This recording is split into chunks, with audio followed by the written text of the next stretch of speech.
Alors, on va corriger l'exercice sur l'écriture de programme. Donc, il s'agissait d'écrire une fonction qui nous donne la TVA à partir d'un prix hors taxe pour une TVA à 20% pour la première question.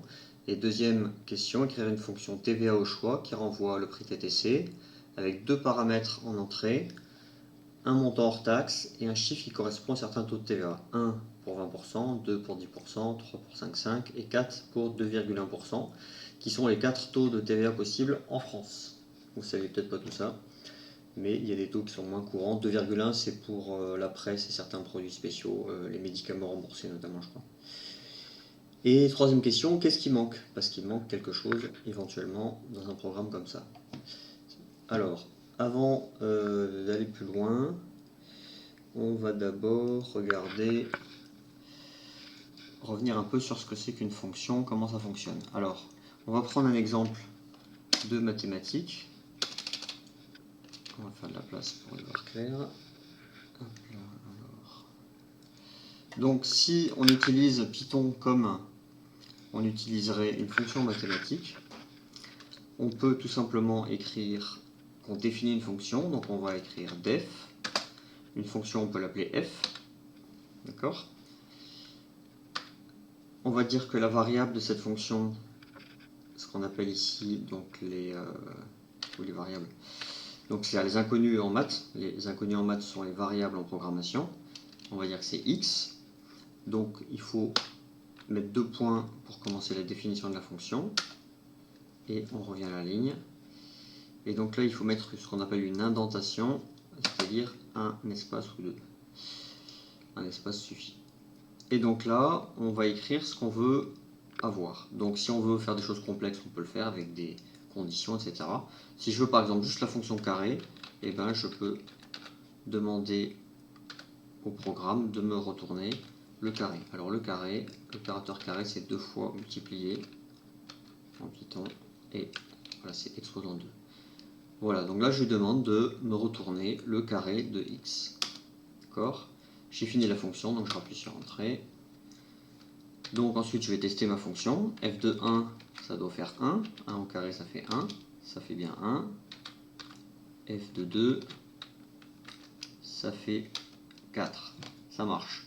Ok, donc là on a vu sur quelque chose de très simple qu'une fonction en programmation, c'est un peu comme en maths. C'est-à-dire qu'on va associer à une valeur stockée dans cette variable, on va avoir une image, d'accord? Et donc quand on va changer la valeur de la variable, on va obtenir un nombre différent en sortie.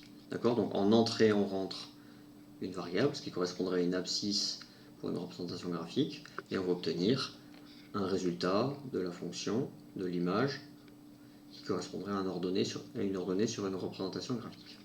D'accord? Donc ça c'était juste pour introduire cette idée-là.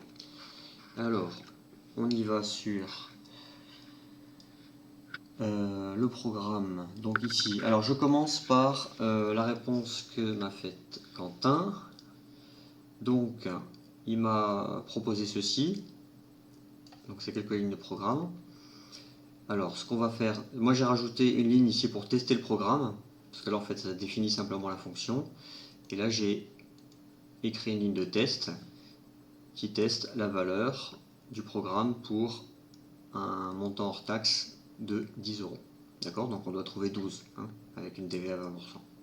Donc on va lancer le programme et on va voir ce qui se passe. Alors, le programme, il m'affiche ici file main.py, donc ça c'est le nom du fichier, c'est ce qu'on a écrit. Ligne 2 dans le module, from math import étoile, erreur, pas de module appelé math. Donc déjà, ça lui plaît pas l'histoire de module. Donc on va commencer par ça. Alors, donc là, je pense normalement il y a un espace ici avant l'étoile, mais à mon avis ça va rien changer. Voilà, lui il connaît pas le module math, il n'a pas de module math dans ce type de truc. Alors, à quoi sert cette ligne quand vous avez, donc, éventuellement c'est une ligne qui peut fonctionner. Hein. À quoi sert cette ligne? En fait, ça sert à importer des fonctions ou des valeurs que vous n'avez pas forcément déjà à la base. Alors, par exemple, Par exemple, si vous avez besoin de la fonction racine carrée, dans Python, elle n'y est pas. Donc il faut l'importer à partir d'un module. Ici, on n'a pas besoin de fonctions très compliquées, on n'a pas besoin de pi, on n'a pas besoin de racine carrée, on n'a pas besoin d'autre chose. Donc on n'a pas besoin de cette ligne-là.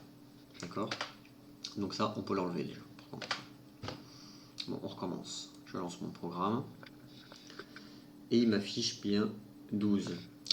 Alors, oui, j'ai oublié de dire que j'ai fait une petite modification. Non, même pas, ça marche d'ailleurs. Voilà, donc ça fonctionne. Alors ça fonctionne simplement. Il y a peut-être une petite imprudence sur la notation, mais c'est pas gênant ici. Donc ici, ce qu'on a appelé TVA 20, c'est le nom de la fonction. Et ensuite, il a réutilisé le même nom à l'intérieur de la fonction. Alors ça, c'est pas conseillé. Si on a une autre fonction, on ne peut pas avoir une variable qui s'appelle pareil. Alors comme elle est à l'intérieur de la fonction, ça ne va pas générer d'erreur, mais c'est quelque chose que je déconseille. Donc on va plutôt appeler ça TTC. D'accord, on va appeler cette valeur TTC, qu'on va utiliser ici. Voilà. Donc là, c'est plus clair. On a un programme qui est plus facile à lire et on ne confond pas le nom de la fonction et le nom d'une variable. D'accord? Donc concrètement, ce qui se passe, c'est que ici on définit cette fonction. On définit que cette fonction, il faut lui rentrer un paramètre d'entrée, qui est une variable qui s'appelle prix. D'accord? Alors moi, je préférais l'appeler hors taxe, c'est plus clair que prix, donc on sait de quoi on parle au moins. Voilà, on va mettre ici hors taxe, acheter. Et ensuite, avec deux points, on dit qu'on commence la fonction. Donc ici, on a une indentation, c'est-à-dire un espacement, un espace ou une tabulation. Ensuite, ici, donc cette ligne-là, ça sert à définir ici une autre variable qui s'appelle TTC. Donc ici, on a acheté et là, on a TTC.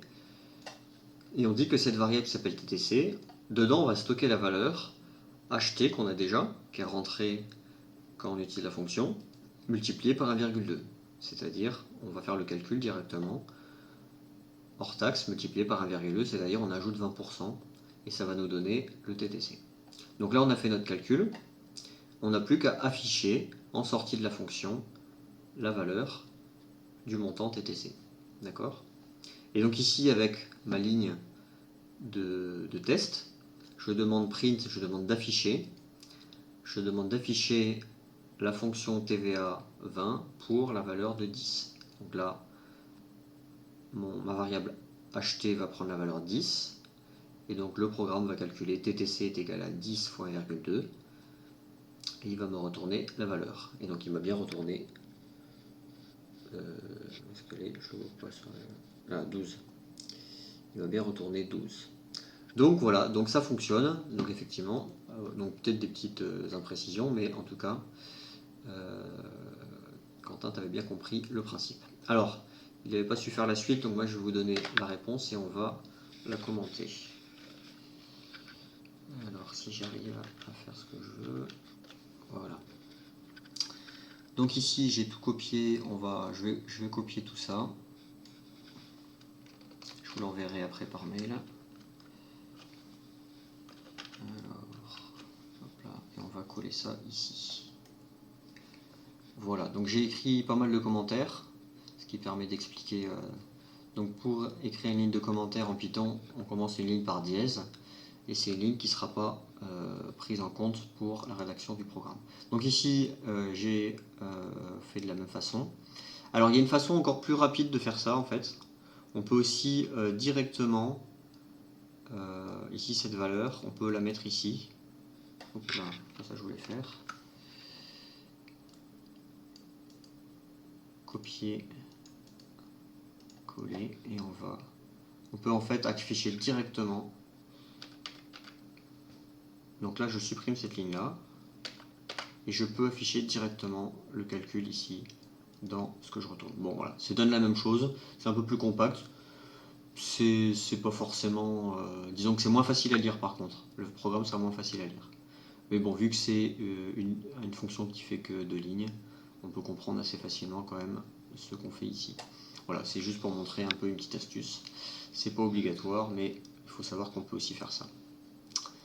Donc le test de la fonction est toujours là. Et maintenant, en dessous, je vais montrer la fonction qui, cette fois-ci, donne la TVA en fonction d'un taux qui peut être différent de 20%. Voilà, et donc j'ai mis quelque chose de particulier, j'ai mis une TVA par défaut à 20%. Alors je vous montre comment on fait ça, ça c'est une petite astuce, ça vous ne le saviez pas faire, vous ne saviez pas le faire. Donc je vous montre comment est-ce qu'on peut faire ça. Donc ici, ça c'est le nom de ma fonction, TVA au choix. Donc c'est bien de choisir des noms de fonctions qui soient assez parlants. Donc là, directement en lisant le nom de la fonction, je sais à peu près ce qu'elle va faire. Et même j'aurais pu l'appeler calcul de TVA au choix. C'est pas un problème en informatique d'avoir des noms assez longs de fonctions, mais qui soient assez explicites. On va pas appeler une fonction A, AB, B12, machin, on va plutôt, dans le nom de la fonction, décrire déjà ce qu'elle fait. Comme ça, quand on va relire le programme, on aura un programme qui sera facile à lire. Bon voilà, ça c'est des astuces de programmeur. Donc dedans, je mets mes deux variables, et c'est là qu'on met les deux variables en fait. Ici, on dit que j'ai une variable ht, virgule, une deuxième variable qui va s'appeler code, et là en fait j'ai mis code égale 1.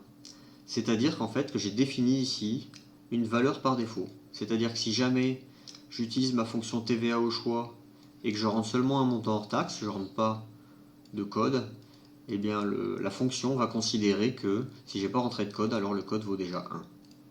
D'accord? Donc c'est comme ça qu'on rentre une valeur par défaut.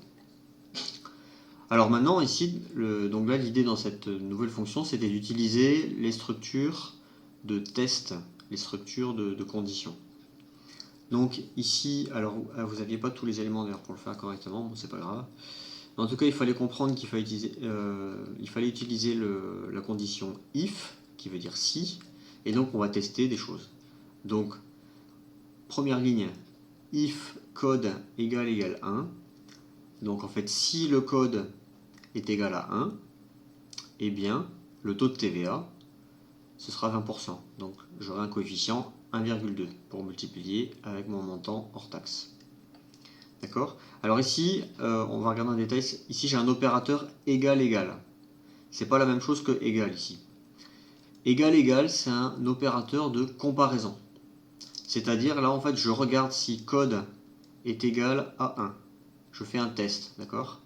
Alors que quand j'écris ici, par exemple, code égale 1, là, c'est un opérateur, le égal tout seul, c'est un opérateur d'affectation.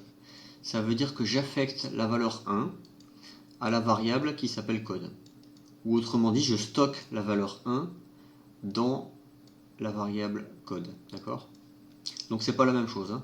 En mathématiques, sur le papier, on a le même opérateur égal pour les deux. Ici, en programmation, il faut être précis. On a besoin de préciser qu'ici, c'est un opérateur de comparaison. D'accord? Et juste en dessous, on a à nouveau un opérateur d'affectation avec un égal simple. Donc si mon code est égal à 1, eh bien, j'utilise une autre variable que je vais appeler taux, le taux de TVA, et je vais dire qu'il est égal à 1,2. D'accord? Je reviens à la ligne. Donc ici, j'avais une indentation. Hein. Donc là, ça veut dire qu'on est dans le if, en quelque sorte. On est dans notre condition. Et donc, tout le bloc d'instruction qui est indenté en dessous de ma condition if. Indenté, c'est-à-dire qu'il y a un espace après. Ça veut dire que les instructions qu'on va faire ici, elles ne vont avoir lieu que si on a cette condition qui est remplie. D'accord? Maintenant, je reviens à la ligne. Je suis au même niveau que mon if, donc c'est une autre instruction dans ma définition de fonction. D'accord? Je ne suis plus dans ce if là, c'est une autre condition. Alors ici, je vais utiliser l'opérateur de condition elif. Alors elif, en fait, c'est une contraction de else if. Else, ça veut dire sinon, et on l'a ici à la fin. Sinon, si une autre condition, donc ça veut dire si ça ne marche pas, ben là j'ai un deuxième if, mais à la suite, en quelque sorte. Donc si mon premier n'est pas rempli, donc si j'ai pas code égal 1, et ben je teste tout de suite, bon ben sinon qu'est-ce que je peux avoir? Je peux avoir code qui soit égal à 2, et dans ce cas-là mon taux ça va être 10%, 1,1. Si à nouveau c'est pas ça, je peux encore avoir une autre condition, code égale 3, etc. Et mon taux, code égale 4. Et à la fin j'en ai un pour clôturer qui est else, sinon. si rien de tout ça au-dessus ne convient, sinon j'utilise une autre instruction. Et ça, en fait, cette instruction-là que j'ai mis ici, j'ai mis erreur de saisie. Alors c'est quoi en fait l'idée? C'est que là en fait j'ai étudié toutes les possibilités. Soit mon code est égal à 1, soit il est égal à 2, soit il est égal à 3, soit il est égal à 4. Et sinon, c'est-à-dire toutes les autres possibilités, eh bien, je vais afficher une erreur. D'accord? C'est-à-dire que je pense aussi au fait que si l'opérateur ne remplit autre chose que 1, 2, 3 ou 4, eh bien, je vais considérer qu'il s'est trompé. Et je vais lui signaler qu'il s'est trompé. D'accord? Je ne vais pas lui afficher le résultat, je vais lui afficher et tu t'es trompé, tu as fait une erreur de saisie. D'accord? Et à la fin, je retourne la valeur de mon montant hors taxe multiplié par le taux, ce qui va donner mon montant TTC. Donc là, j'ai fait un peu comme je vous ai précisé au-dessus, je n'ai pas utilisé de variable TTC, je donne directement le résultat. Voilà. Ok, j'espère que c'est compris. On continue avec le test. Donc ensuite en dessous je teste pour plusieurs valeurs.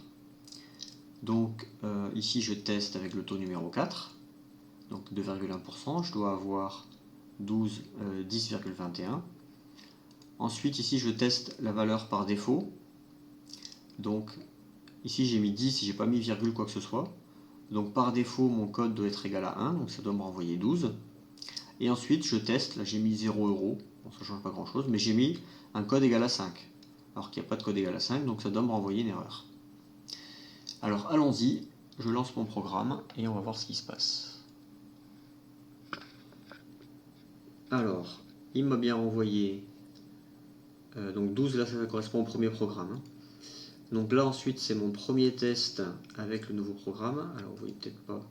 Donc il m'a bien renvoyé, il y a un calcul bizarre, je sais pas pourquoi il y a plein de 9 comme ça. Donc il y a des petites subtilités des fois, ça arrondit pas comme il faut.